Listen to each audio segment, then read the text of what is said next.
Welcome to the webinar, Behaviors in Freefall. It's not too late. These are teacher classroom interventions based on Safe and Civil Schools Interventions book. I'm Caroline Redding with Fiddler's Galaxy, and welcome to today's webinar. We're going to start with a few behavior truisms. Things like behavior is learned, and if we can predict a possible misbehavior, we can prevent it.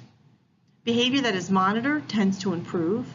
We get the behavior to which we pay most attention, and we must provide active supervision.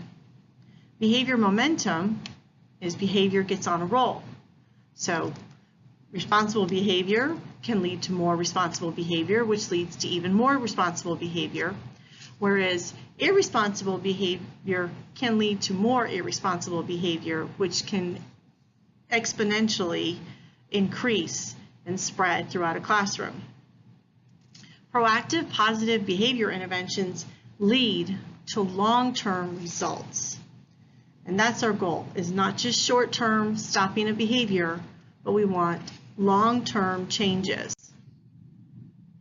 Our learning goals for this webinar are the student misbehavior, is it a can't or won't, or skill versus will? We're going to look at 4 early stage interventions for teachers to implement. And these are increased positive interactions, plan discussion, goal setting, data collection, and debriefing.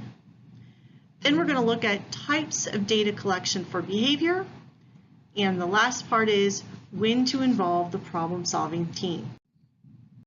We need to think of behavior as a puzzle to be solved.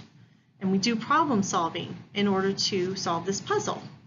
First, we have to recognize that problem solving requires analyzing the nature of the problem and then designing a plan. So here's a graphic that just kind of shows the 4-step problem solving process we need to go through with behavior. First, we have to ask, what's the problem?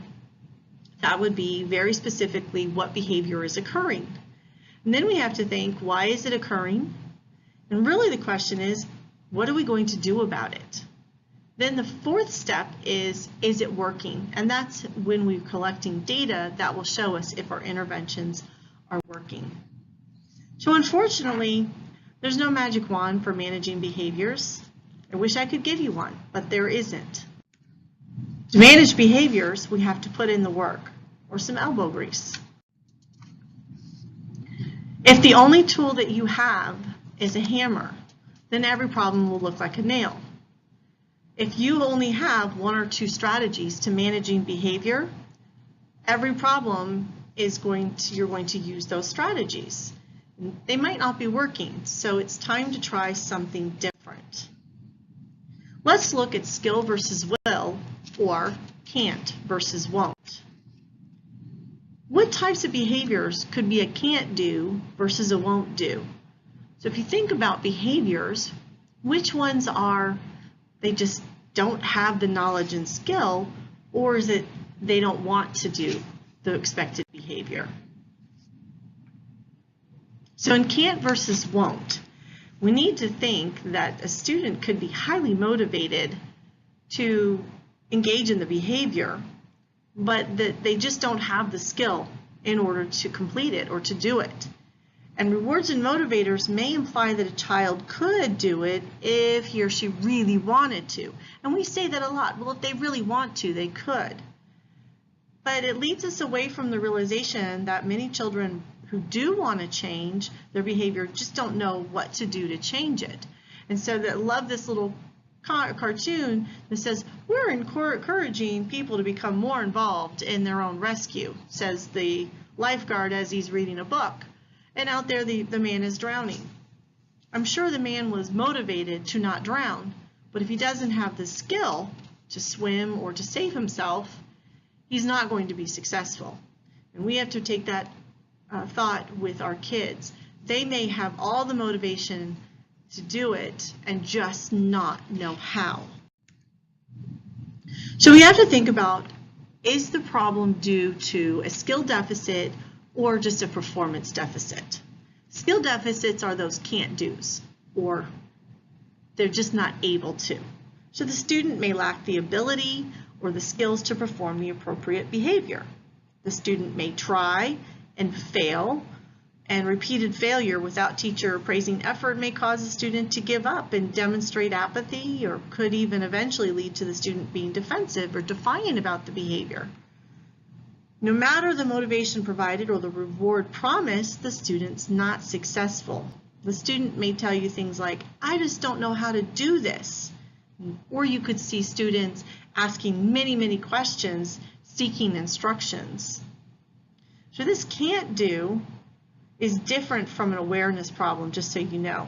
A student habitually engages in behaviors and not being aware that they're doing it is an awareness problem. For example, maybe they blurt out, or maybe they joggle their knee, talk too loudly. This could be an awareness problem, though we have to really kind of look at what's happening to see if that's true.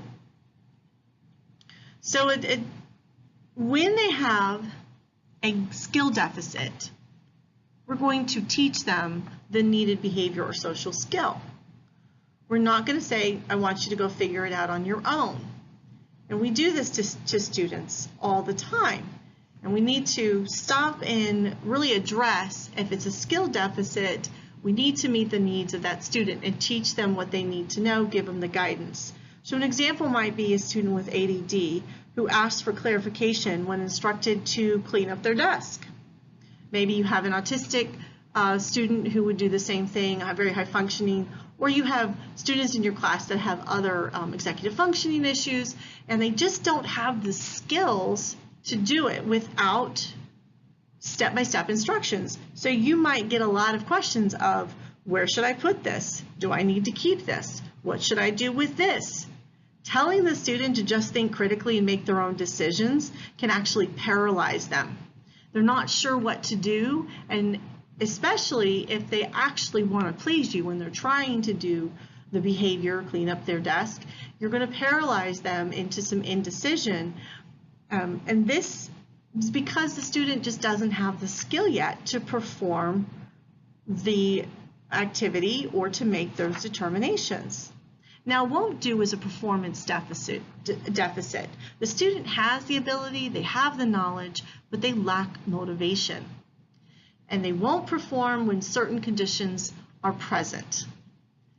So we need to think about, what is the function of the behavior? Why is it they're engaging in this misbehavior, or they refuse to engage in the expected behavior? It's they won't do it, they're not motivated. Now, if you want more information about motivation and increasing motivation in students, you can watch our webinar that we have on our website, Increasing Motivation in Students. So behavior that is repeated is reinforced behavior, and you have to think, what is the student gaining from this behavior?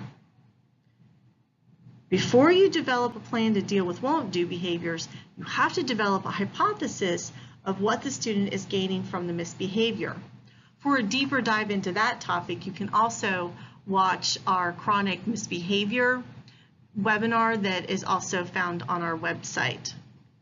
If it's a performance deficit or a won't do, your instruction focuses on consequences for appropriate behavior and consequences for problem behavior. Please remember that consequence is just an outcome of a behavior. So consequences can be good, they can also be negative. Let's turn our focus now to early stage classroom interventions that teachers can use to intervene when behaviors are becoming chronic or maybe even out of control. So the first one is one that you'll hear whenever we talk about behavior. And we talk about it often because it is a research-based, evidence-based strategy that makes a huge difference with behavior. The first one is increasing positive interactions. So think about what are some common attention-seeking behaviors? All children want and need attention of some sort. Positive interactions are even more important with students who tend to provide or draw out negative interactions from their teachers and peers. Things like chronic misbehavior, poor self-image, underperforming academically. The critical variables for attention are intensity and frequency. As a teacher, you want to work to reduce the amount of attention the student gets for misbehavior and replace it by increasing the amount of attention the student receives for behaving responsibly. Some students do not know how to invite positive interactions. Many rarely or never experience normal positive interactions with peers or adults. With these students, you need to take the lead and teach the student how to initiate or invite a normal positive interaction. So the step-by-step summary, and these sheets can be downloaded from our website that have these step-by-step instructions, but I want you to realize this, what you're going to do is use this for attention-seeking behaviors. Your goal is to reduce the frequency, duration, and intensity of your attention to misbehavior, and your positive interactions are the fuel that drives good behavior and personal responsibility. So the steps are, first of all, plan for more positive interactions. This requires some self-assessment and self-reflection. Self-assessment is taking 10 minutes of your day, recording it, whether it's audio or video. You're not turning this into anybody. You're not putting it on the website. All you're going to do is take that video, watch it, and code yourself number of positive interactions versus the number of negative interactions. Your goal should be 3 or more, 3 to 1 or more. So 3 positives or more to every 1 negative interaction. So you have to plan for it. You have to really self-assess. You have to say, am I really doing a better job of positively interacting with my students than correcting our negative interactions? Once you've done that, you might find that you need to meet with students or a student in particular. And you're going to tell them, I'm going to work on more positive interactions with you than negative. So I'm going to focus less on what you're doing wrong and try to focus more on what you're doing right. Get everybody on the same page with this plan and then follow the plan.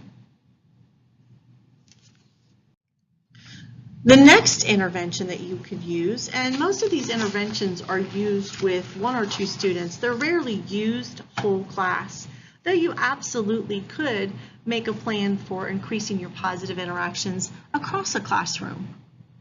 Plan discussion is effective for students who have built up a tolerance or resistance to corrections. They're the ones who are used to being told to stop it, don't, get back to your seat, all of those things. They're just used to everybody constantly kind of nagging them and telling them what they're doing wrong. Now, this can be part of a formal intervention plan or just an informal meeting with a student. So the interventions book actually recommends that you meet with all of your students at least once a month if you are in elementary school. If you teach an elementary class, you should be able to meet with all your students at least 1 time per month. And this is only meant to be for a few minutes check-in. It's not meant to be big, long interview. And if you do this, don't know if you're in high school or middle school, they really suggest that you try to meet with all of your students at least 1 time within the semester. So you're spreading that out over both semesters, or both 9 weeks, excuse me. By doing this, you ensure that when you are going to have to meet with a student about an area of concern, it doesn't appear that you're singling them out, and it's not going to cause a situation where everybody's like, ooh, look who's getting in trouble, because that will just be part of the classroom routine that the teacher's meeting with students. And that doesn't mean that you're always meeting with them regarding problems. Sometimes you're just checking in with them. It's a great way to provide that positive relationship with them. It's also a good way to check in with them. It could be academic, it could be behavioral, it could be social, it could be about goals that they want to meet. It could just be to have a check-in to see how they're doing. So you could use that little face-to-face time for any kind of conferencing you would want to do with that student. Once you've got that into your classroom repertoire, when you do have to talk to a student about chronic behavior, using the plan discussion, it won't stick out. It won't be an oddity. It'll just be part of the normal routine. In this case, the first step is to identify a central concern and think about who, what, when, where, and how often it occurs. So you're looking at, when does Billy jump out of his seat and wander around the room? How often does it happen? When does it happen? Is it just at the beginning? Is it during transitions? So you're really going to sit down and think about this before you meet with the student. You want to basically have some data to share with them, even if it's just anecdotal records that you've kept or little brief notes. Remember, you've got to identify student strengths as well, whether they're academic or some positive behaviors or social behaviors. You have to identify some areas where the student is relatively strong. That way they're not going to feel like you're just dumping on them about everything they do wrong. Just like as in an IEP meeting or when we want to talk to parents, we always want to consider the student's strengths first. This is also a way for us to build on success. If it's an area they're already good in, maybe we can tie that strength into a way to help meet the behavioral deficit or the need. You're definitely going to want to keep a written record of the meeting. Now remember, this is a planned discussion, not a planned lecture. And so this is two people talking. During the meeting where you're meeting with the student, you want to keep a future orientation. Look for better ways to handle the situations in the future for both of you. It's a joint problem-solving session with student input. You're not laying blame. You're not just pointing out how wrong they are. And both of you will brainstorm actions that each of you can take to address the issue. Create an informal action plan that you both agree upon. Include strategies for the student and how you can demonstrate your commitment and support to student success. Once you've developed this plan, whether it's an informal, just agreed upon plan, or whether it's going to be more formalized with the school, now you have to follow up. So that's step 3. Follow up with the student often, encouraging their efforts. It's common to see immediate change followed by loss of momentum. Your encouragement can help maintain student effort. Meeting weekly or maybe even every 3 to 4 days with the student to discuss their progress can help them maintain momentum and motivation.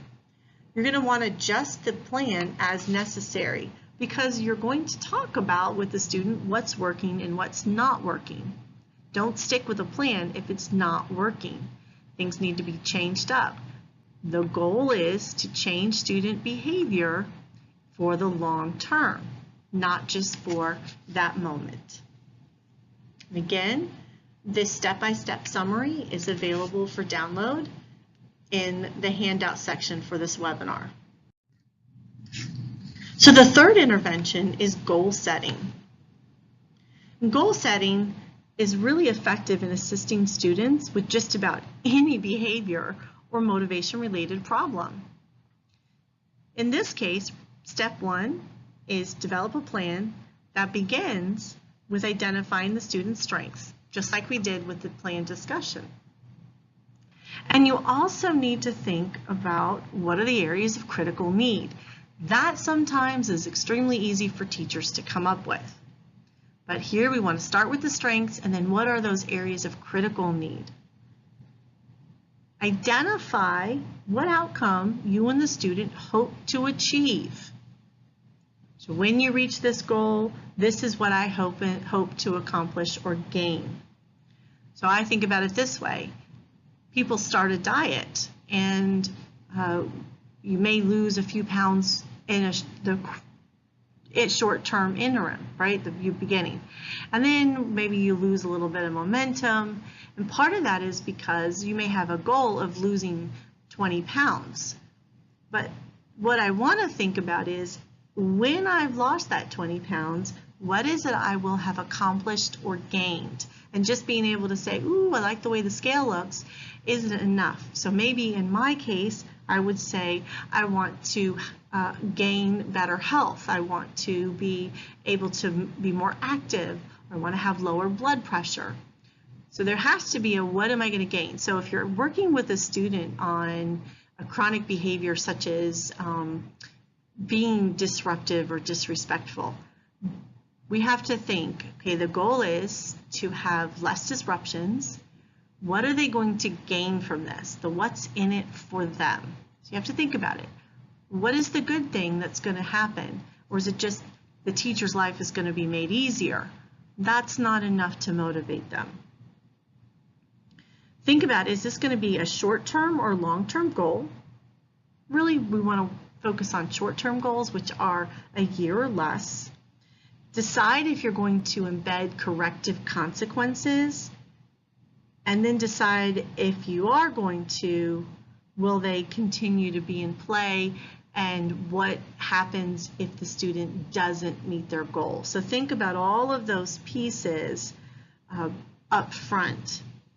And if you are going to have a kind of punishment if they don't reach their goal, that needs to be negotiated up front. It needs to be stated very specifically what that will be. Decide if you're going to offer the student a reward for attaining that goal.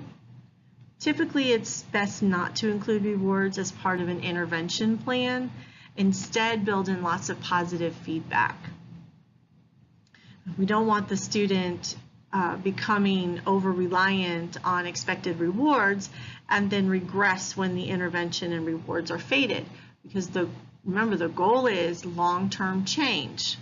Sometimes you do need to use a reward at the very beginning to get some momentum, but let them know that those are kind of intermittent, they're not going to stay, or negotiate that you're changing those during your weekly meetings with the student. Decide ahead of time as well if you're going to negotiate your goals with the student by letting them have an active voice in that goal setting, or are you going to basically take a more unilateral approach and tell them what the goal is? So you would most likely negotiate goals with a student who might get into a power struggle with you, especially if they're a difficult student. But you can actively direct the conversation. You can even give them some choices. Say, here's 2 or 3 goals. Which one would you like to choose? So again, you're directing the conversation, but they have some voice and some power. If you have a student that's pretty withdrawn or passive, and you can envision it just being a one-sided conversation where they just sit and look at you, go ahead and think through the goal setting form in advance, and then kind of give them 1 or 2 to use. They might even pick one, or you could say, I'd like to see you work on this one. Step 2, during the meet with the student, is where you brainstorm. Here you're going to look at actions to take and actions to avoid for the student. Describe very specific observable actions or behaviors for both.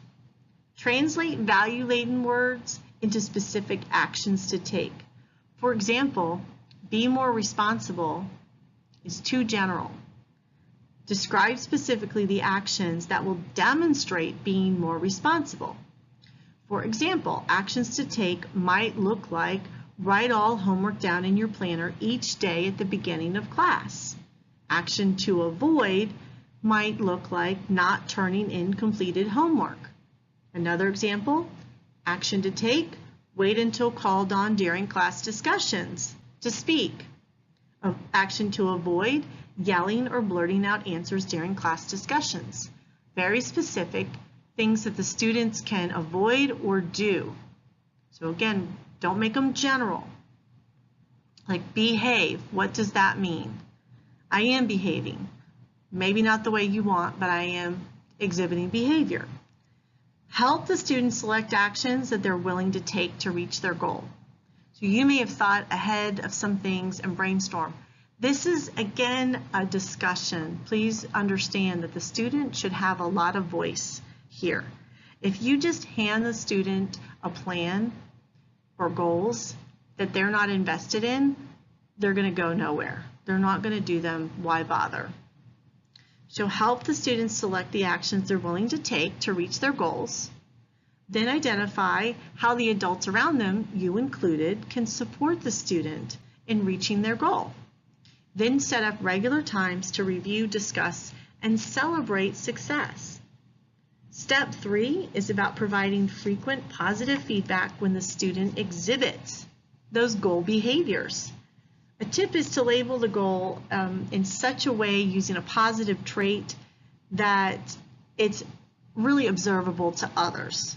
So you might use things like to show self-control, make a new friend, treat others with respect, follow classroom rules, get along with other students, etc. When the student is not successful, though, correct calmly and briefly and neutrally. Refrain from lecturing or showing your disappointment or responding emotionally. You're going to support and make adjustments as necessary. The goal here is to encourage the student in goal setting. So the next one, the 4th intervention, is data collection and debriefing. I know some of you say we collect so much data. The point for data collection is really to have a conversation with the student.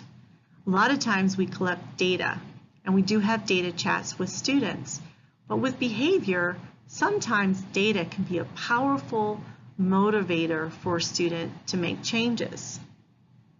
When a student's behavior appears to be chronic and resistant to simple intervention, use something like a data collection and debriefing. We use it with any chronic misbehavior or behavior of concern. This directly addresses the O of STOIC, which is the CHAMPS framework. And O stands for observing student behavior. Remember, we tend to shape up when eyes are watching us. I like to say my house is never as clean as the 10 minutes before company comes over. Why? Because I know people are coming over too that will look. If you're on a deserted highway, you might find yourself going a little faster than the speed limit. But as soon as you see a car that looks like a police car, you tend to slow down. Why? Well, because we know somebody's watching us and there's a potential for some sort of negative consequence. First and foremost, before you do anything, identify measurable and observable behavior to collect data on. Bad attitude is too broad. Makes disrespectful comments, that's measurable. Unmotivated, too broad. Doesn't complete work is observable and measurable. Off in his own world versus off task. Off task is measurable, off in his own world, not really. Emotional problems. I can't really observe and measure emotional problems. I can observe and measure angry outbursts. So first, choose an objective data collection method. We're going to cover those types of data collection tools in the next section in just a moment. Step 2 is think, how am I going to display this data? Do you want to see trend lines? Are you going to graph the data? Are you going to leave it just in a chart, a number chart? Then you're going to meet with the student. Explain that you will be collecting data on a particular behavior. This is not a punishment, but to help both of you understand the magnitude and the severity of the problem. Explain how you will collect the data and how you will share the data with the student. You want to be overt, but not so visible that it embarrasses the student or tries to shame the student. Plan to meet with the student at least once a week. During this meeting, you will share a summary graph or chart with the student. The meeting should be encouraging for the student. Remember that behavior often gets worse before it gets better.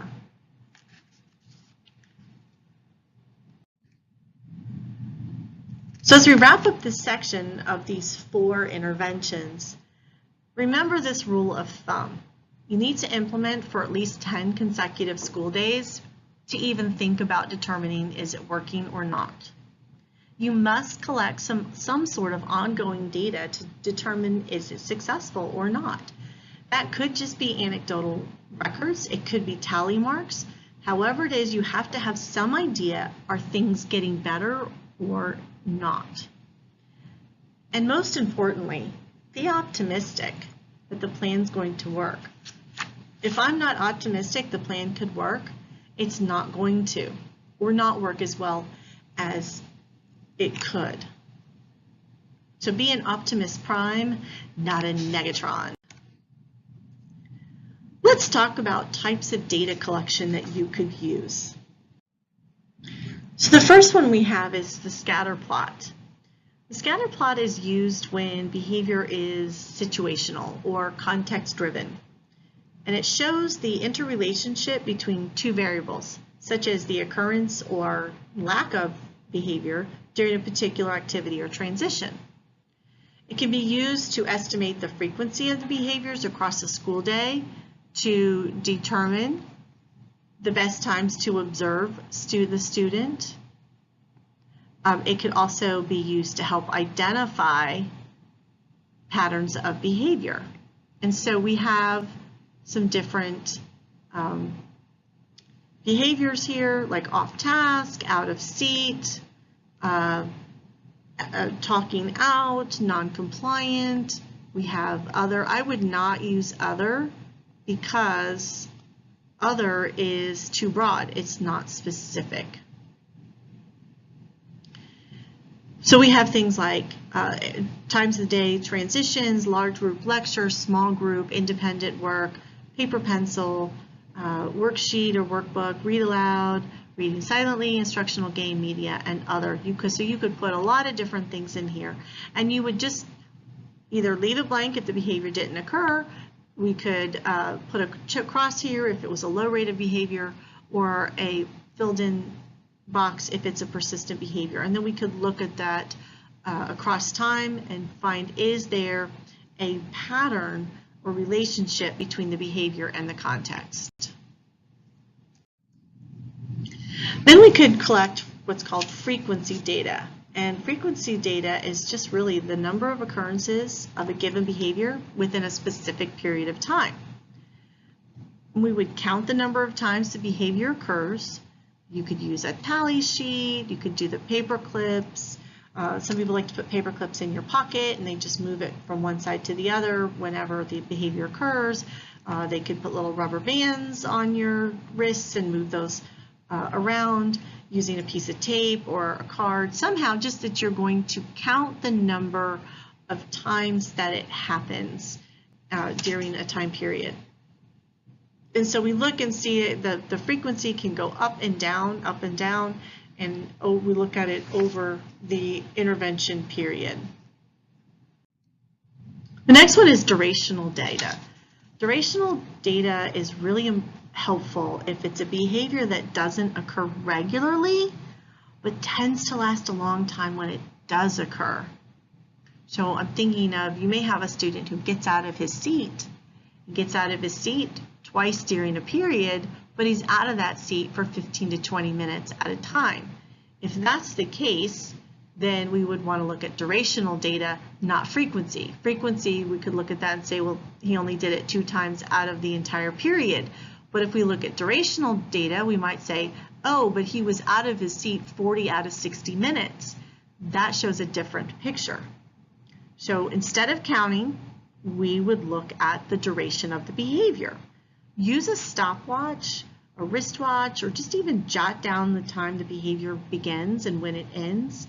And we want to do this every time it happens.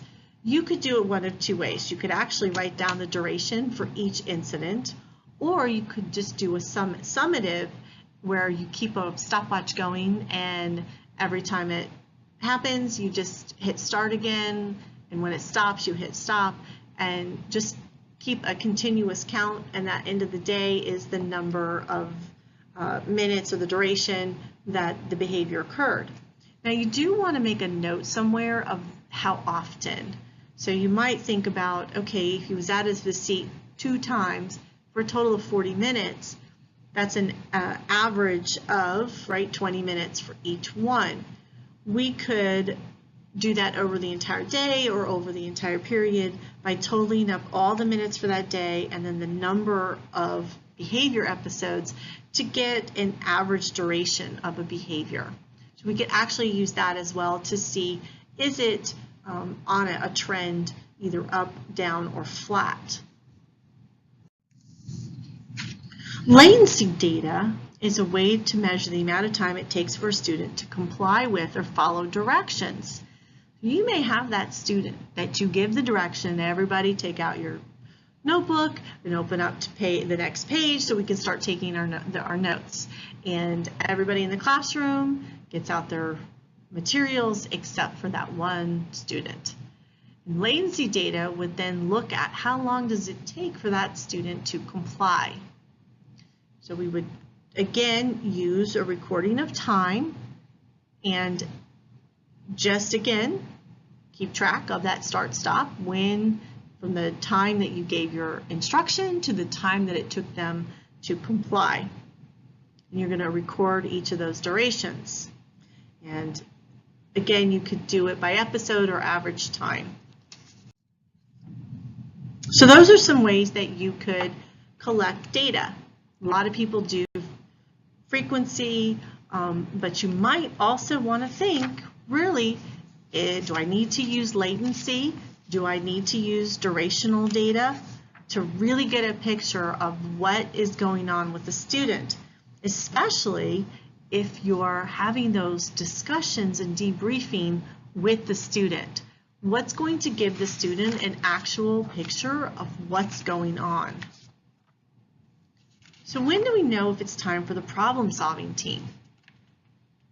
We tried some interventions and this behavior is still very disruptive. It's out of control.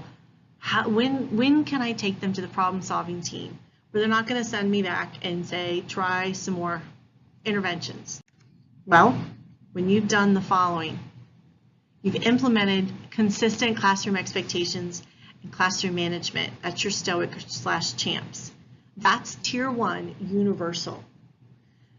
If that's not in play in your classroom, that needs to be developed as your Tier 1, right? As you work on any interventions, we need to see that you've got classroom management, you're clearly communicating your expectations, you're consistent with your classroom management across all students in that classroom. We need to see it in place.